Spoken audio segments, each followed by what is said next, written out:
Dentro de la voluntad de Dios vamos a ver las oportunidades, cómo se pueden ocultar las oportunidades que tenemos en la vida detrás de los obstáculos. Tenemos obstáculos en la vida y detrás de ellas tenemos grandes oportunidades. Cuando vemos obstáculos, siempre nos imaginamos que estamos fuera de la voluntad de Dios. Cuando alguien sufre, dice, debo estar fuera de la voluntad de Dios.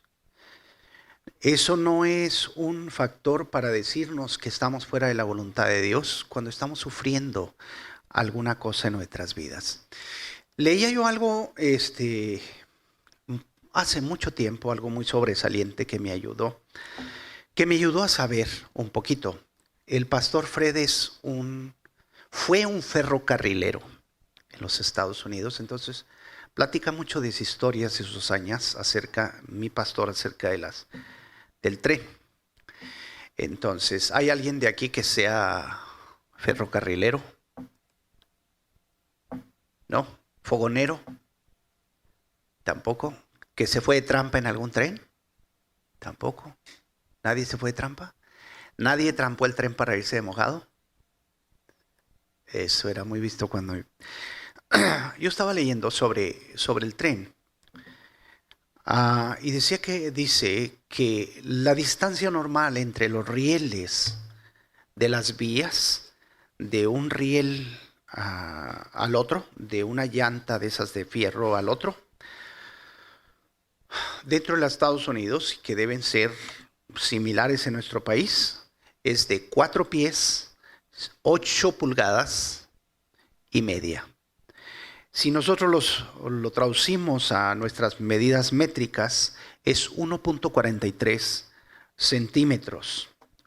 Es una medida muy extraña, pensaríamos nosotros, porque el tren tiene una medida tan extraña entre llanta y llanta. ¿Por qué no 2 o 3 metros y agarre más? ¿Por qué? ¿Por qué razón se usó esa medida? Y estudiando nos dimos cuenta que la forma de esa es que así se construyeron en Inglaterra. Así se construyó el ferrocarril en Inglaterra. Inmigrantes de ese país, de Inglaterra, vinieron a los Estados Unidos y construyeron el sistema ferroviario de los Estados Unidos, así que lo hicieron similar, de 4 pies, 8 pulgadas y media. Pero ustedes se preguntan, ¿pero por qué los ingleses hicieron esa medida tan extraña entre las vías del tren? ¿Por qué razón? Y encontramos que porque las primeras líneas de ferrocarril fueron construidas por las mismas personas que construyeron los tranvías. ¿Se acuerdan de los tranvías? En Juárez había un tranvía. En el tiempo de los lagartos, de la Plaza de los Lagartos, que yo nada más lo soñé porque mi abuela me lo platicaba, pero yo no las conocí. Entonces, esos tranvías se hicieron primero, precedieron al ferrocarril y tenían 4 pies, 8 pulgadas y media. Pero nos preguntamos, ¿por qué los tranvías tenían 4 pies, 8 pulgadas y media? ¿Por qué construyeron esa medida en los tranvías? Y encontramos que porque antes del tranvía, las carretas tenían esa medida. Las tenían en el espacio entre rueda y rueda, 4 pies, 8 pulgadas y media. Dice usted, pues está bien, pastor, pero ¿por qué las carretas tenían esa medida particular, tan extraña en las ruedas las carretas? De la carreta al tranvía, del tranvía al tren de Inglaterra, del tren de Inglaterra al sistema ferroviario de Estados Unidos, pero empieza con las carretas. ¿Por qué no usaron otra medida? Porque si usaban otra medida de ruedas, lo hacían más ancho que 4 pies, 8 pulgadas y media, los viejos y largos caminos en Inglaterra y en toda Europa tenían ese espacio entre los surcos donde pasaban las llantas. Los que somos de campo, como Melchor y yo, como andabas en un bogue, ¿te acuerdas? En el tiempo de los menonitas, tú le dabas al bogue. Un día les platicamos lo que eran los bogues, Melchor, los caballos percherones y todo. Así traías muchas conquistas, Melchor, en aquel tiempo, pero entonces en esa situación tenían que ser las ruedas, la distancia, 4 pies, 8 pulgadas, porque los surcos donde iban las huellas, eso les daban. Y si lo hacían más angosto, más ancho, quebraban las carretas. Así que dicen ustedes, construyeron las carretas en base a los surcos que había. Los inventores de la carreta, ¿no? Los primeros caminos largos de Europa que habían, y en Inglaterra, fueron construidos por los romanos.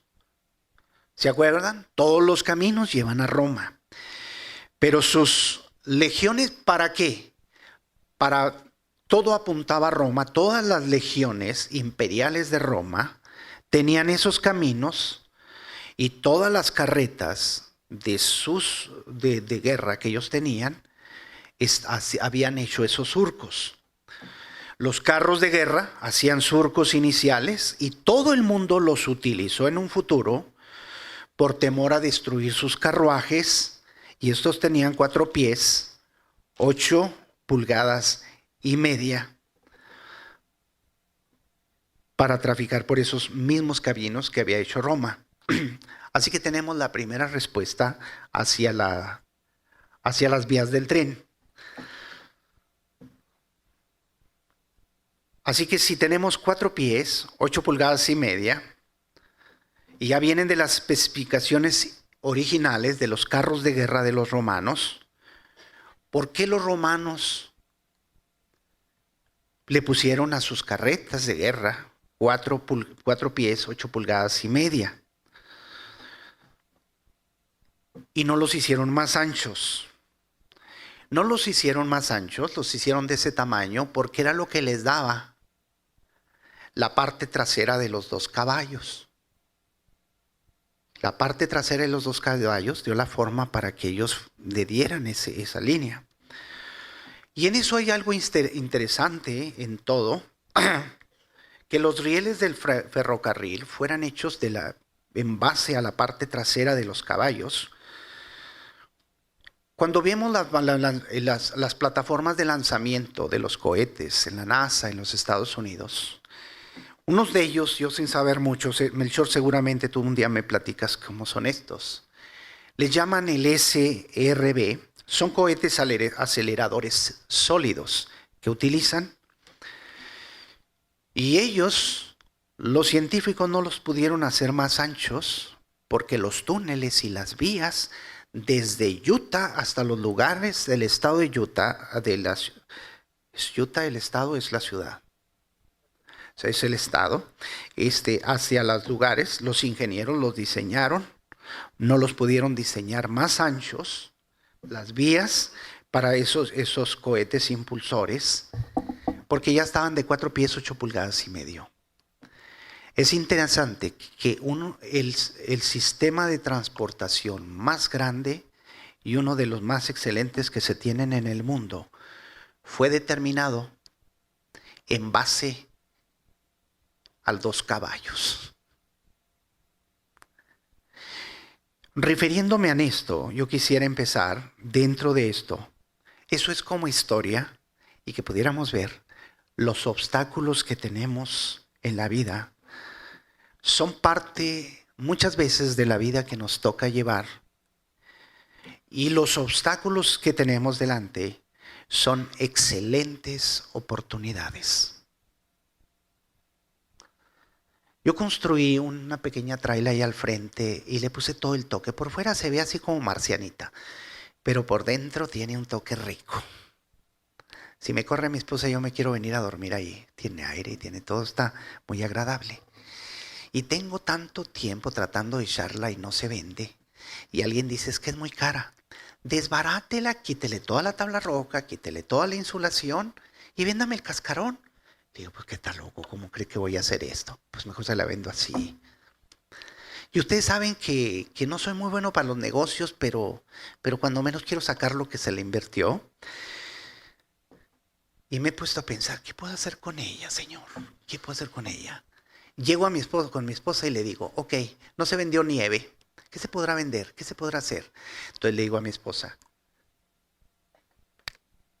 voy a ver las grúas que levantan las cosas grandes, esas industriales, que lleguen a ver si cuánto cobran y la levanten y se la lleven y la pongan atrás. Como mi casa es de segundo piso y no puedo pasar, tiene que pasar por arriba y yo me la veo así y me la pongo atrás. Y me dice mi esposa, no viejo, andas muy errado tú. Una casa por arriba meterla.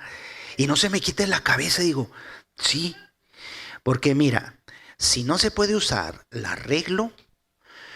Cuando vengan mis nietos, la pongo como una tiendita y nos la pasamos bien padre, bien suave, como la casa de Caperucita roja. Pero un día los obstáculos los sacamos adelante. La necesidad es madre del invento. Yo sí lo creo. Yo sí lo creo. Se sorprendía antes de llegar a la Biblia, cuando mi hija estaba en la universidad. La universidad, por ser de estudiantes extranjeros, en el tiempo que estaba mi hija, en la escuela de Cleveland Quiropráctico, el doctor Cleveland, la tercera generación, era el director en Missouri, y a nosotros se nos atorró la carreta. Ya les iba a contar la canción de la carreta. No te rajes quieta, mira cómo jalan los bueyes la carreta. ¿Se acuerdas, Melchor? Entonces dijimos mi esposa y yo, ¿qué hacemos? Le dije a mi hija, haz un altero de cartas y me voy a las compañías que pueda, llevo cartas que mi hija necesita una beca. Hicimos y mandamos y cero respondieron. Dijimos, estamos contra la pared. Dijimos, tenemos nuestra casa en México, que se venda para que siga la escuela. Cero. No se podía, estaba atorado. Entonces yo dije, por los hijos luchamos. Y me fui a la escuela con un inglés de un 2, un 5%. Y digo, guachumara, guachumara, you, guachumara tú, guachumara sí, y guachumara. Digo, ¿qué quedará este pobre indito que está aquí afuera? Y todos se ven. Y ya me entienden que quiero hablar con el doctor Cleveland.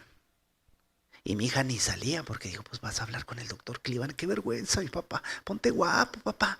O traía una bandera, una corbata de la bandera mexicana. Y todo esto, pero ahí estaba. Entonces yo me paro. Alguien, sin saber mucho, me pasa a una sala. Y yo paso a la sala. Y ahí estoy esperando así. Hacía las manos para adelante y los dedos para atrás y esperando. Y ya tenía yo todo preparado el discurso para decirle, somos de Cuauhtémoc, Chihuahua, señor, de la tierra de los menonitas, necesito yo una beca o hágame un préstamo y un día que venda mi casa yo se lo pago. Aquí le va mi firma. No, yo ya tenía todo arreglado mentalmente. Y de repente llega un viejote grandote así. Y oigo, entiendo que le dice algo. ¿Qué hace este hombre aquí? ¿Por qué lo tienen aquí sentado? Y luego volteo yo y le sonrío. Y luego oigo que les dice, sáquenlo de aquí. Así que me dan la mano, abren la puerta y me sacan. Madre mía, nunca has tenido tanta vergüenza tú en tu vida. Y yo salí y dije, Dios, de las que ando haciendo en este país. Qué burrada, Señor. Pero, Señor, seguiremos luchando. No se nos acabará. Entonces mi hija estaba chiquita y empezaba a llorar. Le dije, no se nos cerrará el mundo. Lucharemos, mija. Tenemos piel ¿de qué? De búfalo. Para adelante, mija, le dije yo. Hacia adelante. Y ahí estábamos. Se nos había atorado la carreta. Dijimos, ya no lo hicimos. El hijo del caporal anda sonando muy arriba. Luego recibimos una llamada, 2 ancianos, y dijeron, sabemos que andas haciendo esto, pastor. yo te doy mi firma. Corrimos, nos arrodillamos, le besamos la mano, pecho a tierra y todas las cosas. No te creas, no fue tanto, pero abrió el camino Dios. En la vida, los obstáculos son oportunidades que no las vemos, pero no se extienden más adelante.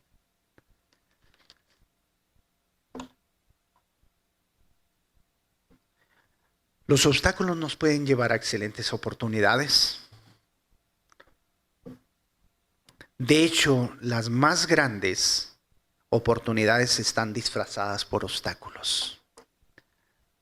¿Quién fue el inventor de la lámpara incandescente? Thomas Alva Edison.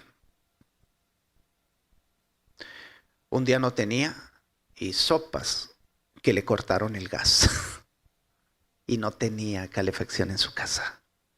Dijo, para no estar yo en esta compañía, para que no me vuelvan a cortar el gas, trabajaré en la electricidad. Y creó la gran compañía General Electric. Grandes hombres. Pero pastor, vamos a la Biblia. No se aviente la mitad del mensaje sin esto. Vamos a ver la vida de Pablo, marcada a través. Hermano Raúl, aquí están los chocolates que le voy a dar a esta niña. Ahorita está en unos suspiros que estaba llore y llore. Nomás le dije los chocolates y le abrió los ojos. Vamos haciendo un paralelo en nuestras vidas. Vamos a tratar de hacer un recorrido por el libro de Hechos. ¿Qué les parece? Vamos a agarrar la carreta, los caballos, y vamos a recorrer el libro de Hechos y aprender historia y aplicar la historia en el tiempo que nos quede para nuestro mensaje devocional. Dios, la Biblia nos da grandes hombres que no lo fueron de carne y hueso como usted y yo, pero vivieron vidas extraordinarias de fe. Los conflictos de esas personas, por ejemplo, vimos Esther, hemos visto Moisés, hemos visto Isaías, hemos visto algunos otros. Este día nos enfocaremos en Pablo y sus amigos. Pablo viajó mucho. En el libro de Hechos es un libro revolucionario. Se está moviendo y moviendo y moviendo y moviendo. Se están estableciendo iglesias. De hecho, cuando usted ve la carta a los Corintios, ve cómo inició en Hechos. Cuando ve la carta a los Filipenses, usted ve cómo inició en Hechos. Cuando ve la carta a los Tesalonicenses, ve cómo existió en Hechos. Cómo inició en Hechos. Cuando ve la carta de los Gálatas y de los Efesios, son cartas a iglesias, pero ustedes ven cómo inició en el libro de Hechos. Ese recorrido lo empieza Pablo y se llama, y lo conocemos hoy en día, y se le pone un título. Se le pone el título, hoy en día se le llama plantadores de iglesias. Ese es el título de gente que se dedica a establecer iglesias, se le llama plantador de iglesias. Luis Mendoza, el nicaragüense que ha estado con nosotros, lo reconoce, él es un plantador de iglesias. Ese es su trabajo, plantador de iglesias. Vamos a ver los viajes de Pablo. Cuando vemos en la Biblia, hay 1, 2 y 3 viajes misioneros de Pablo. El viaje comienza en Antioquía y Pablo, cuando empieza este viaje, está perturbado. Está muy perturbado porque algo ha pasado. No siempre que vamos en el camino todas las condiciones son agradables. A veces se pone tan dura la situación y tan difícil. Ya sea en el ministerio, ya sea en la escuela, ya sea en la familia, ya sea en los negocios o en lo que sea, de pronto tenemos la carreta y los caballos de enfrente no nos dejan ver. Y tenemos que atravesar esas rutas. Pablo va a hacer su primer viaje, pero está muy perturbado porque se ha separado de él un colaborador. Un colaborador. siempre a mí me ha dolido. Yo creo que no va a llegar el día que no me duela cuando yo no veo a alguien llegar a la iglesia y cuando empiezo a ver su semblante de mucho tiempo con anticipación y yo pienso, esto me huele a huida. Yo le digo a mi esposa, su cara y su semblante se nota que quiere irse de la iglesia. Yo me reunía con Rafael esta semana y me decía algo y yo platicaba con él y me decía, bueno, pastor, el que se quiera ir, es mejor que se vaya, ¿no? Yo, pues sí, ¿verdad? Y el que se quiera quedar, pues que se quiera quedar. Es que a fuerza no se puede detener la gente. No es mucha filosofía y teología muy profunda esta, ¿no? Y la verdad que es así. Ok, pues bíblicamente tiene un problema Pablo. Hechos 13, 13 y 14. Y entramos a la Biblia, hermanos, y empezamos a correr. Hechos 13, es el libro de Hechos el cual vamos a recorrer. Hechos.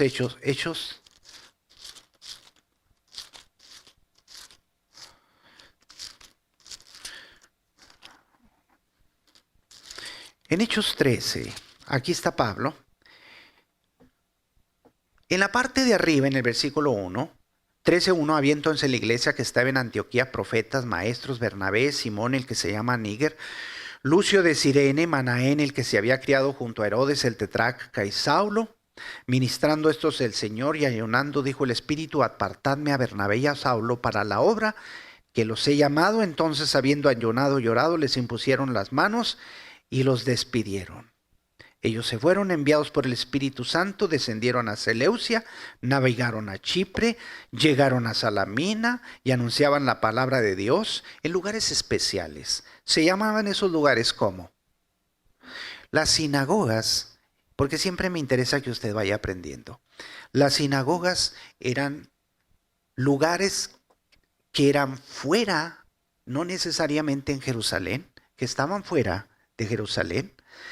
Y en estos lugares, si había 10 judíos o más, se establecía una sinagoga. Si había menos de 10 judíos, entonces se reunían en los ríos, en los cerros, en las casas, en las colinas. Es muy común que veamos las sinagogas, lugares de los judíos. Para reunirse debe haber 10 o más. Y tenían ahí en el versículo 5, tenían también ¿a quién? A Juan de ayudante. Lleva las barricas, lleva los burritos, bolea los zapatos, les lleva las amarras. Les está acompañando a Pablo y Bernabé. El muchacho es un muchacho encantador que les va ayudando. Yo le digo a mi esposa, ¿cómo me gustaría a mí llegar a ser el pastor? Que yo nomás llegue y me pongan una alfombra así camine. Y me pongan un patín para llegar a la iglesia. Me sirvan un café, me peinen. Llegue. No se crea, está muy exagerado. Pero algunos de los pastores, que yo vi que tienen mucho trabajo, una de mis funciones, porque yo quería hacerlo, llegaba y al pastor Fred, yo viví tiempo con él, yo llegaba a su casa, decía, necesita su alfombra limpieza, y agarra la máquina y limpiaba. Necesita esta bodega su herramienta, orden, y ahí estoy. Decía, este carro lo voy a limpiar. Llegaba el pastor y Linda y luego me pagaban. No sé qué no me pagaban. Lo que me daban, decían, aquí anduvo Manuel. Huele a Manuel. No al sudor, pero a donde había empezado a caminar. Entonces eso me daba enorme satisfacción. Pero yo le dije a Dios, si yo ya no llegara a ser pastor y pudiera servir, ayudar a un siervo de Dios que hiciera el trabajo, pues es muy relajado. Yo manejo el carro. Pues como quiera me caen unas horroras de la mesa donde estén comiendo, ¿verdad? Un pedazo de ahí de steak o de alguna cosa.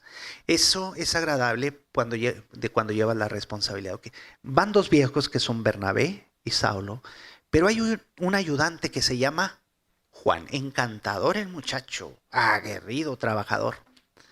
Pues fíjense que no, muchachos. Como quiera ustedes se los engañan, ¿verdad? Porque no lo han visto. Pero cuando van viendo en el capítulo 13, en la parte de abajo, entonces, el versículo 13, habiendo zarpado de Pafos, Pablo y sus compañeros arribaron a Pergue de Panfilia, pero Juan, apartándose de ellos, volvió a Jerusalén. ¿Verdad? 13 de Hechos. El ayudante no les duró mucho el camino. Le dijo, en cuanto llegaron ahí, dijo, no, patitas para cuando son, yo los dejo en el camino. Y deja a los dos guerreros en el trabajo y el muchacho se va y se esconde. Es posible que tenía una función de cine por allí, es posible que la muchacha lo estaba esperando, es posible que no había baños en el camino, es posible que había que comer algunas comidas medias frías y él los dejó en el camino. Dicen ustedes, y la escritura no dice más, como que eso no le interesó a Pablo, como que eso no fue nada, dijo, me voy. Pero yo sí noto que Pablo resintió esto. Cuando ven el 15:36, ¿lo tienen, muchachos? Van a otro viaje, en el segundo viaje misionero que empieza en el versículo 36, hasta el otro se acaba el primer viaje y aquí empieza el segundo. Después de algunos días, dice el 36, Pablo dijo a Bernabé, volvamos a visitar a los hermanos de todas las ciudades en que hemos anunciado la palabra del Señor para ver cómo están. Y Bernabé quería que llevasen consigo ¿a quién? El que tenía por sobrenombre Marcos, Juan Marcos. Pero Pablo no le parecía bien llevar consigo al que se había apartado de ellos desde Panfilia y no había ido con ellos a la obra. ¿Se molestó Pablo o no se molestó? En el 13 no me dice. Pero ya cuando hay el segundo viaje misionero y Bernabé dice, vámonos. Y Bernabé, el tío de Juan Marcos, dice, vamos llevándonos a mi sobrino Juan Marcos. ¿Qué dice Pablo? No. Yo no les doy más que una chance. Una vez que no quiso y nos dejó a medio camino ensartados, Bernabé, yo no me lo llevo. ¿De acuerdo? Entonces, ¿qué hace Bernabé? No, seguro, Pablo, pues las cosas como tú digas. No, las cosas no siempre funcionan así. El 39, y hubo tal desacuerdo entre ellos que se separaron el uno del otro. Bernabé, tomando a Juan Marcos, navegó a Chipre, y Pablo, escogiendo a Silas, salió encomendado por los hermanos de la gracia de Dios y pasó por Siria, Cilicia, confirmando las iglesias. Ok, Pablo empieza su primer viaje misionero con dos personas en especial, Bernabé y su sobrino Juan Marcos, pero hay un hombre que se le queda en el camino. Cuando vemos en el segundo viaje misionero, en el capítulo 15 y empiezan su segundo viaje misionero, se deshace el primer equipo. Ahora son Silas y Pablo y Bernabé y Juan Marcos, por razones de un muchacho incumplido en el trabajo. Ahora se dirigen a Chipre. La iglesia de Jerusalén da designado ahora a Silas. Silas es un ciudadano romano. Y Pablo es ¿qué? Un ciudadano romano también. Acompaña a Pablo en su segundo viaje misionero, que es en el capítulo 15. Ahora se inicia de Antioquía, el segundo viaje. Va llegando a las iglesias, va fortaleciendo las iglesias, va dirigiendo. Llega al noroeste de una parte que se llama Listra, a una comunidad de nuevos creyentes. Y ahí en esa parte se encuentra otro joven. Cuando ya ven el capítulo 15, ¿tienen ustedes, hermanos? Hechos 15. El 36 en adelante es su segundo viaje misionero y cuando llegan al 16:1, después llegó a Derbe y a Listra y aquí había allí ciertos discípulos llamado Timoteo, hijo de una mujer judía creyente pero de padre griego, y daban buen testimonio de los hermanos que estaban en Listra y en Iconio. Ahora estamos en el segundo viaje misionero. Pero Juan Marcos ya no está con Bernabé. Ahora con Silas y con Pablo encuéntranos otro muchacho que se llama Timoteo, pero Timoteo no es tan fuerte como Juan Marcos. Me dice la escritura que un día le escribe en una de las cartas Pablo y le dice, toma un poco de vino, eso es para los barrechitos para que se animen, por causa de tu salud. Entonces era débil de estómago, pero es un muchacho encantador, tanto que hay dos cartas. Aquí inicia y luego más adelante le escribe dos cartas. Pablo a Timoteo, primera y segunda de Timoteo.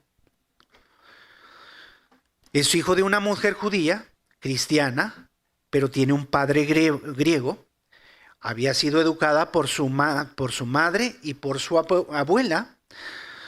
Y Pablo se impresiona por el espíritu dócil que tiene este muchacho. Pablo lo invita a unírsele al grupo, al equipo, y se forma ese equipo, que es un equipo grandioso y excelente en el resto de las cartas.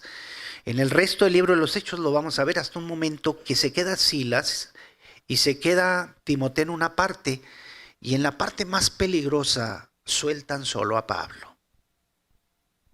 Como que este hombre, Pablo, dijo, o sea, caramba, siempre me toca bailar con la más fea. Pero ese es el carácter que Dios ha puesto con este hombre, Pablo. Para aquellos que tienen un corazón misionero, seguramente este mensaje es que nos puede llevar todo el libro, pero vamos redactándolo. ¿Están aprendiendo, muchachos, de historia? Vamos haciendo aplicaciones poquito a poquito. En este lo invita Pablo entonces, quiso Pablo entonces el 16:3, que éste fuese con él y tomándole le circuncidó por causa de los judíos que había en aquellos lugares, porque todos sabían que su padre era griego.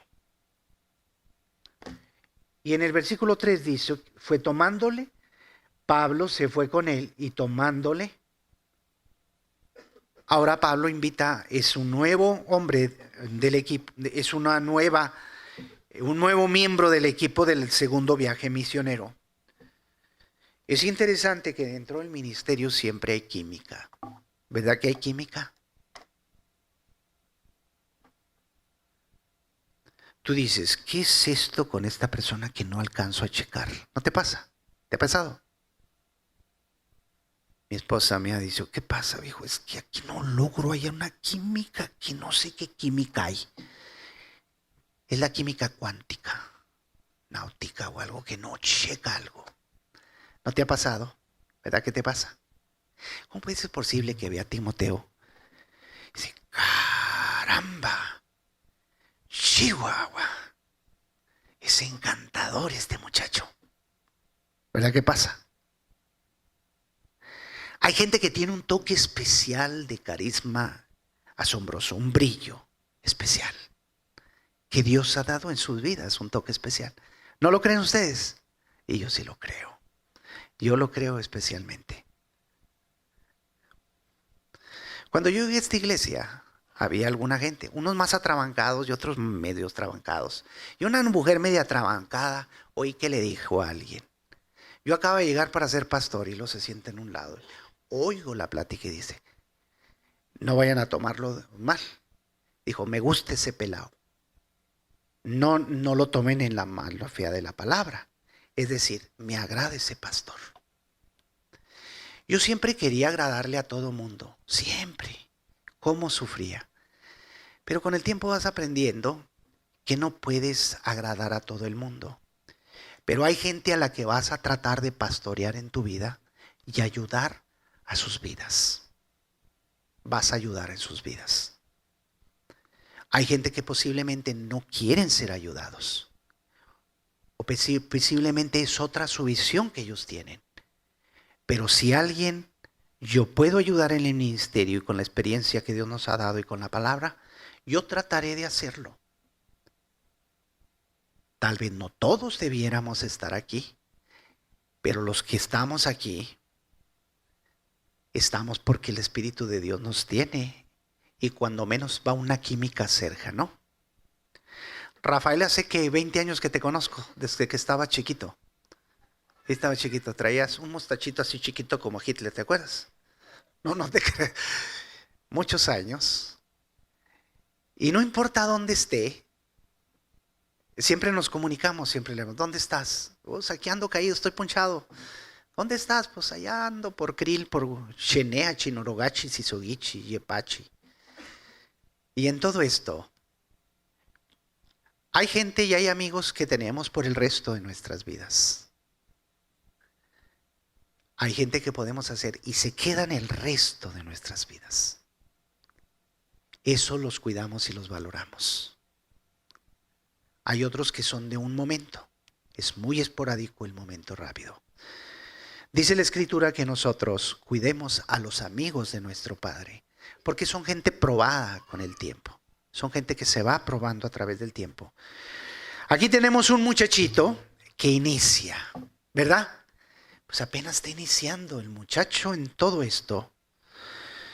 Pero yo lo encuentro, voy a irme un poquito atrás, a 1 Tesalonicenses 3, 2 al 3.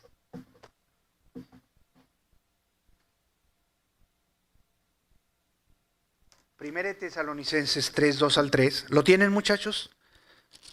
3 desde el 1. Pablo le escribe una carta a los tesalonicenses. Los tesalonicenses inician en el libro de Hechos. Los tesalonicenses eran una iglesia de gente más noble.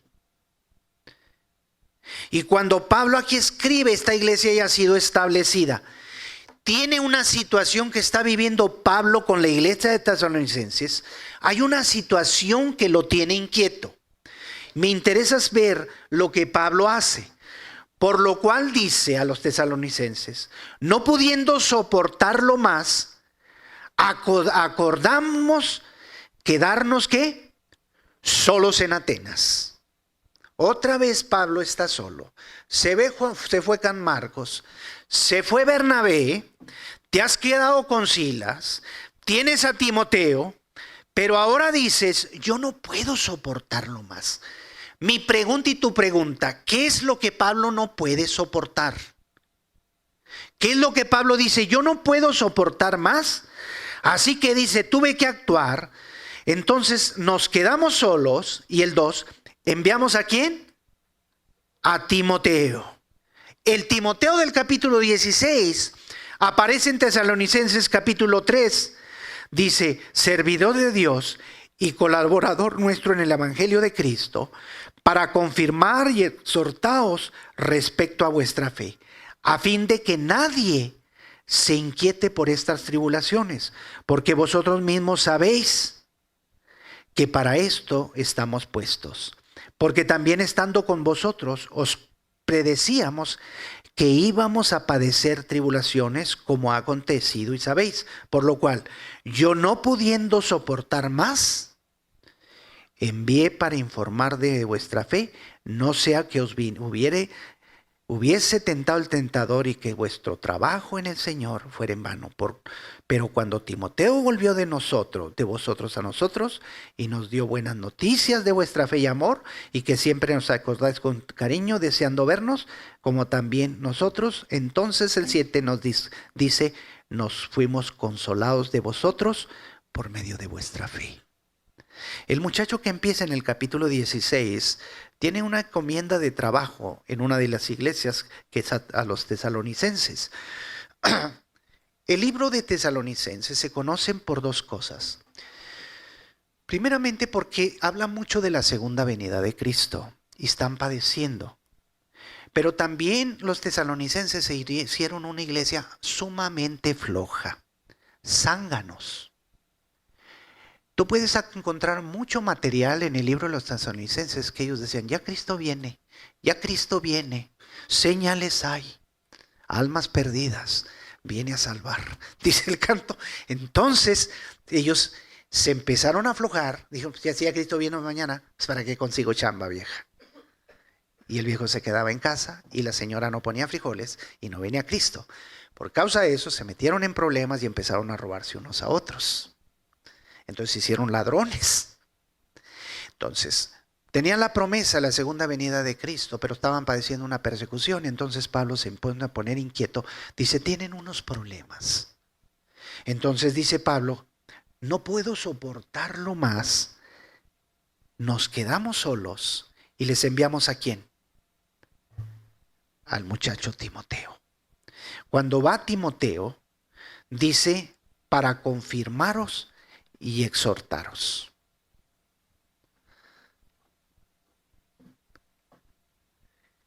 Cuando dice la palabra confirmaros, la iglesia está sufriendo, quiere decir que es como ponerles una especie de baqueta en la espalda.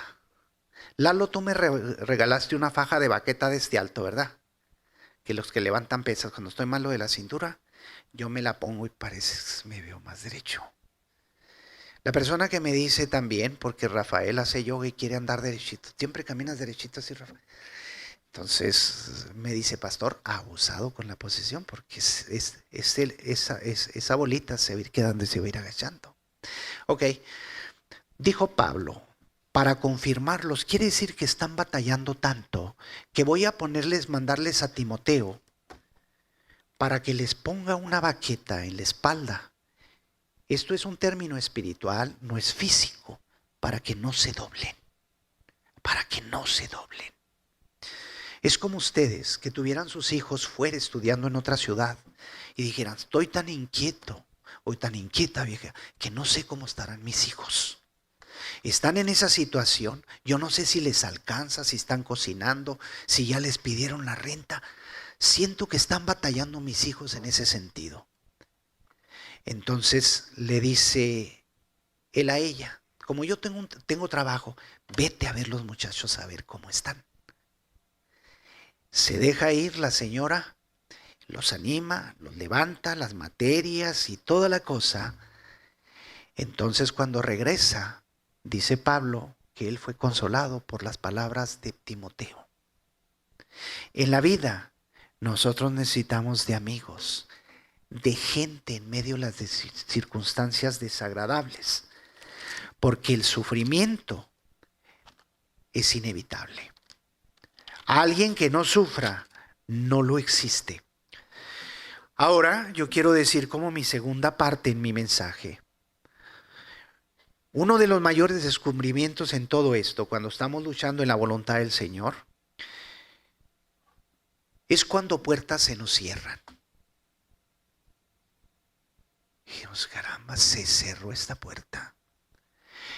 Ay, Señor, otro obstáculo. Y otro obstáculo. Y otro obstáculo. Algunas veces me vuelvo demasiado cobarde y no me gustan los obstáculos. Yo fui un corredor de carreras de 100 metros. Y eso sí más o menos la corría. 400 de resistencia no muy bueno. Maratón malísimo y de obstáculos muy malos. La zancada no era buena. El zancarrón no era suficiente largo para alcanzar. Pero de rápida sí. En la vida tenemos que abrirnos paso. Pero hay momentos en que Dios nos dice no. Esa es una cuestión tan difícil en nuestras vidas y enfrentamos una crisis cuando Dios nos dice no. Cuando nos dice Dios que no y esperábamos que nos dijera que sí, cuando nos dice que sí y esperábamos que nos dijera que no. Continuamos con esta parte, si no acabamos todo, pues le seguiremos poco a poco. El 16, hermanos. 16, ¿lo tienen? Como vamos a ver todo el libro, imagínense cuánto vamos a orar. El 8, y dice, a la iglesia era confirmada por la fe. Ya vimos a Timoteo. Y el 6, 16, 6. Y atravesando Frigia y la provincia de Galacia, ¿qué pasó? ¿Qué pasó? Les fue prohibido por el Espíritu Santo hablar la palabra en Asia. Dijo el Espíritu Santo, no puedes. No vas a hablar en Asia. Y ellos siguen hacia adelante. ¿Quiénes van? Bernabé, Timoteo y Pablo. Cuando llegan más adelante a Misia, intentaron ir a Bitinia, pero el Espíritu Santo tampoco se los permitió. O sea, el Espíritu Santo les dijo no Frigia, no Galacia, no Misia y no Bitinia. Pues es que no se debe predicar a todos los lugares. Pues el Espíritu Santo les dijo que no, esos dos. Y pasando justo a Misia, descendieron a Troas. Troas, dentro de este viejo mundo, es importante. Y se le mostró a Pablo una visión de noche. Un varón macedonio estaba en pie rogándole y diciendo: pasa a Macedonia y ayúdanos.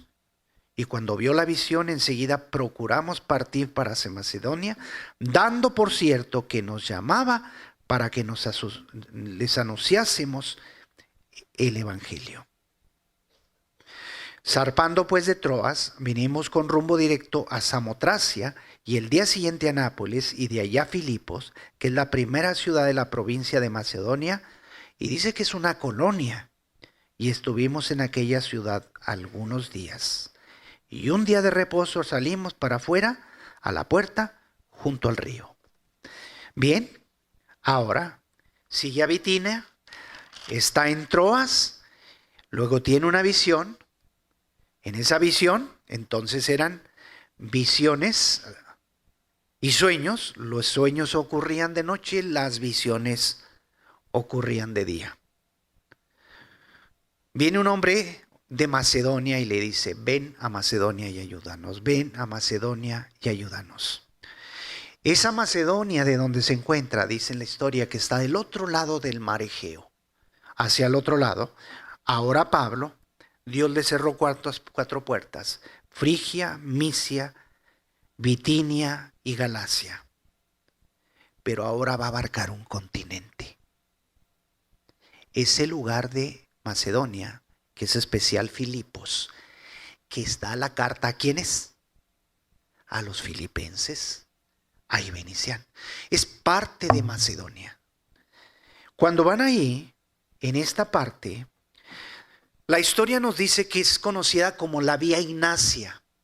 La Vía Ignacia va a Filipas, es la vía europea, muy importante, es el centro de esta parte, es el centro de Macedonia, pero como es una colonia, casi es tan importante como Roma. Tiene sus propias leyes, sus propias ideas, y Dios lo ha mandado a ese lugar. Qué interesante. Hay un montón de gente esperándolo. Hay cientos de miles para el predicador famoso que va a llegar. Dice: ven a Macedonia y ayúdanos. Y cuando llega, ¿quién hay? Junto al río se han juntado mujeres a orar. En ese está Lidia, vendedora de púrpura, negociante. Pablo y Timoteo y los demás dijeron, pueden haber dicho: Señor, tanto trabajo, y nos queríamos ir a conquistar aquellos lugares. Mira dónde estamos, junto a un río, hablándole a estas mujeres que están junto al río. Porque era muy común que las mujeres se juntaran, no solamente las mujeres.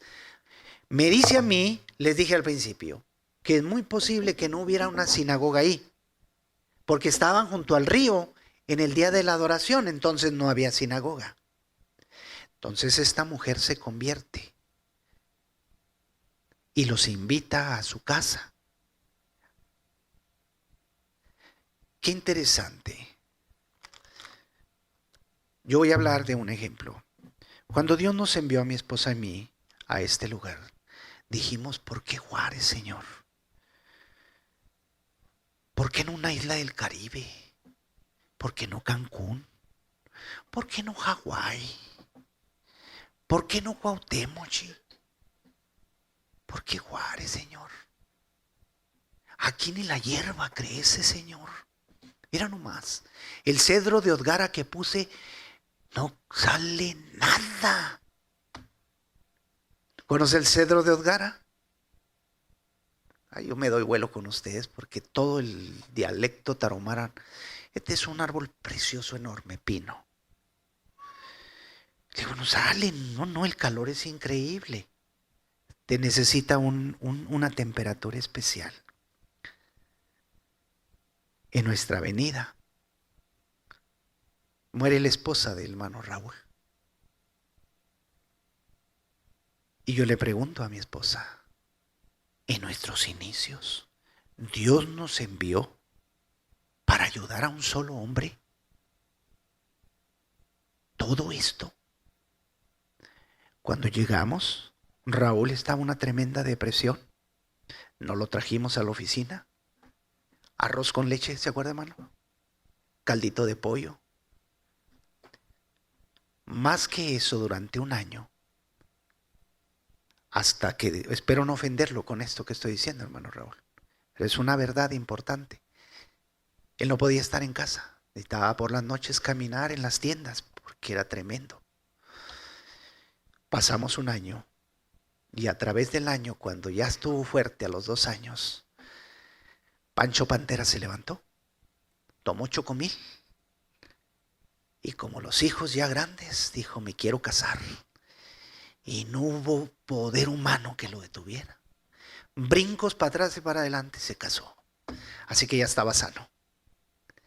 En la vida no es el único objetivo, Dios nos va marcando, pero vamos dejando marcadas las vidas de gentes. ¿Me entienden, hermanos?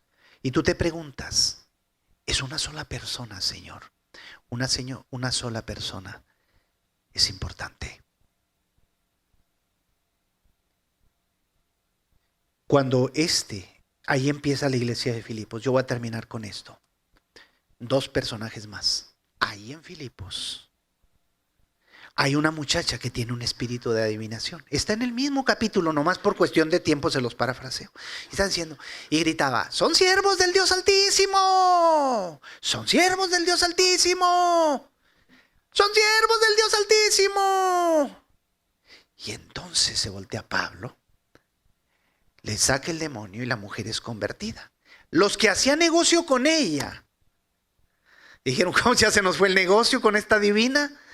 Entonces lo metieron al bote. En el bote, Pablo y Silas cantaban toda la noche. Alabado sea el Señor.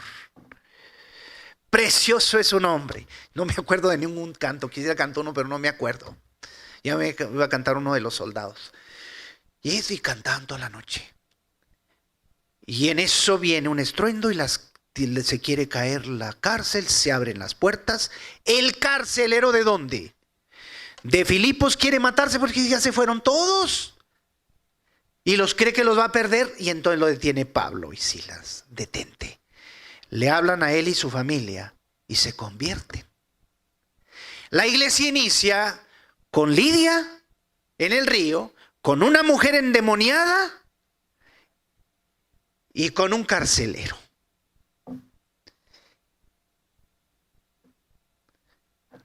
Yo tenía uno de mis hermanos, era Spin, uno que salió a nuestra iglesia, empezó una iglesia en Chihuahua, y le dije, ¿cómo está la iglesia, hermano, que empezaste?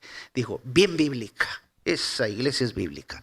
Tengo un cojo, tengo un ciego, tengo un paralítico, tengo uno que está endemoniado, tengo de todos. Es bíblica mi iglesia, pastor. Y ay, Dios mío de mi vida. Y tienes razón, pues con eso empezó el Señor. Empieza con estas 3 gentes. Y es la iglesia más misionera que existe, la iglesia de Filipos. Si Pablo hubiera dicho, la carreta se truncó y no puedo ver el camino por los caballos, no hubiera seguido adelante. La amargura lo hubiera ahogado y no pudiera haberse continuado en la vida. Yo cuando era un joven, yo estoy por terminar, nada más les voy a dar algo más. Yo tenía mucha amargura, porque éramos tan pobres que toda la escuela pasaba por la casa de un 4x4 de 16 metros cuadrados, que vivíamos 8, y todas las garras estaban tendidas, parches sobre parches. Y las muchachas que me gustaban pasaban y decían, mira qué garrero tendieron. Yo nomás me asombraba detrás del cocedor de leña y veía. Pues, era tremendamente triste. Crecí en mi juventud diciendo, un día les demostraré. Si tengo que trabajar 20 horas, trabajaré. Y luché con odio y con coraje, con mucho coraje, a mi gente. El coraje es bueno para trabajar, nos impulsa. pero no para demostrar a los demás. Tú te das cuenta que con el tiempo el coraje es algo que te lleva más rápido a una depresión. Más rápido. Sé bondadoso en la vida en medio de las circunstancias, cuando la carreta se atora, debe haber una salida. ¿Sabes cómo la salsa Tabasco inició? ¿Conoces la salsa Tabasco?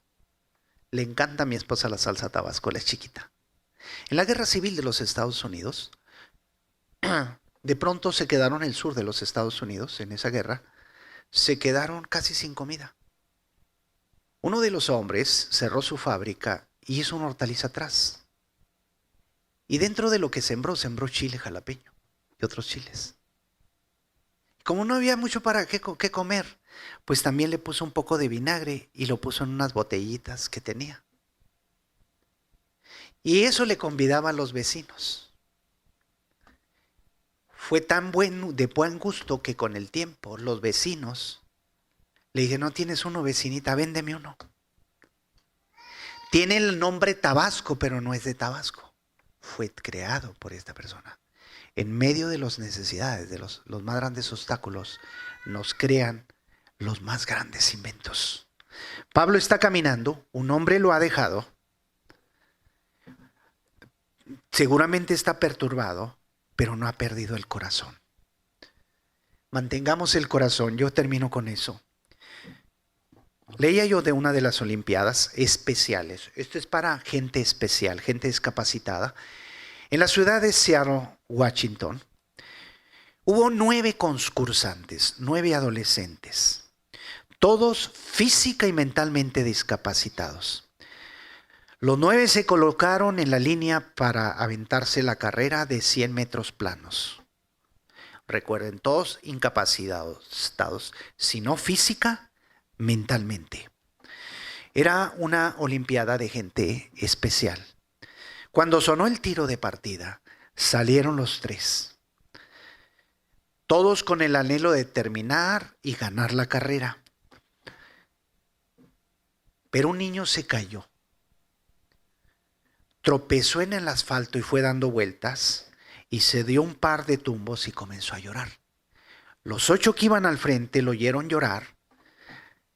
Se detuvieron, se regresaron a ver su compañero que se había caído, y una niña con el síndrome de Down se agachó y le dio un beso y le dijo, esto te va a ayudar a sentirte mejor. Esto que pasó, lo levantaron, se tomaron del brazo y de la mano y corrieron los 9 juntos y llegaron al final de la meta. La historia en Seattle, Washington, que quedó en los análisis, lo pueden buscar en internet. Todo el estadio se puso de pie y aplaudieron durante 10 minutos la carrera de ellos. La carrera solos es muy difícil. Muy difícil. En la guerra, yo creo nadie hemos estado en una guerra, pero saben que en las barricadas y en un frente, en un hoyo de combate, no debe estar un soldado solo. Tiene que haber otro que lo ayude cuando entre en un estado de pánico. En la vida no la hacemos nosotros solos. Necesitamos un Juan Marcos, necesitamos un Bernabé, y si ya no están, necesitamos un Silas, y si no está Silas, necesitamos un Timoteo que vaya a Tesalónica o que esté con nosotros y nos ayude a ganar un continente. Aparentemente son 3 solamente, pero allí inició una iglesia que se llama la iglesia más generosa que existía en misiones, la iglesia de los filipenses. Tus hijos te necesitan. Ellos creen que pueden solos. Es muy importante que tengamos a alguien que nos dé un empujoncito. Hace muchos años, muchos años, yo vi una película de negritos que se llama Apóyate en mí. Magnífica película. Yo no sé dónde estará o dónde, cómo la podemos encontrar, pero todos necesitamos. Nosotros no tenemos éxito si no ayudamos a alguien a tener éxito. El éxito nuestro, depende cuánto invertimos en los demás. Tal vez hijos, tal vez esposos, tal vez esposas, tal vez miembros en la iglesia, tal vez pastores, tal vez diáconos. Que alguien tenga un granito de arena en nosotros. La encrucijada, hermanos, cuando a Pablo se puso difícil y parecía que en su primer viaje apenas han salido y un hombre se le hace a un lado. ¿Qué equipo teníamos? Pero Dios va funcionando y va armando el equipo que Él desea. Pongámonos de pie.